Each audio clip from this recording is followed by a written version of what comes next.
Guys বাঙালির Valentine's day. Saraswati পুজো মানেই কিন্তু বাঙালির ভ্যালেন্টাইন্স ডে।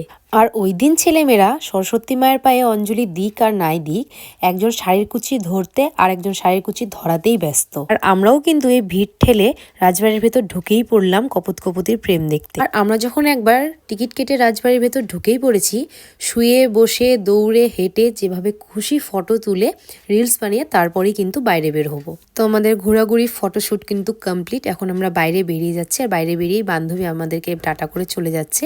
আর এখানে দেখছি একটা দিদা ফুল বিক্রি করছে, আর আমার ফুল খুবই পছন্দ। এখান থেকে আমি একটা ফুলও কিনে নিয়েছিলাম। তারপর আমরা সবাই মিলে ডিসাইড করে এই রেস্টুরেন্টটাতে খাওয়া দাওয়া করতে গিয়েছিলাম। এই রেস্টুরেন্টটার নাম ছিল খাঁটি বাঙালিয়ান। এটার অ্যাম্বিয়েন্সটা খুবই সুন্দর ছিল, আর খাবার দাবারও ভালো ছিল। আর আমরা অর্ডার করেছিলাম হচ্ছে মিক্সড ফ্রাইড রাইস আর চিলি চিকেন আর চিকেন কষা। তো এবার খাওয়া দাওয়া শেষ করে কিন্তু আমরা যে যার বাড়ির উদ্দেশ্যে রওনা দেব।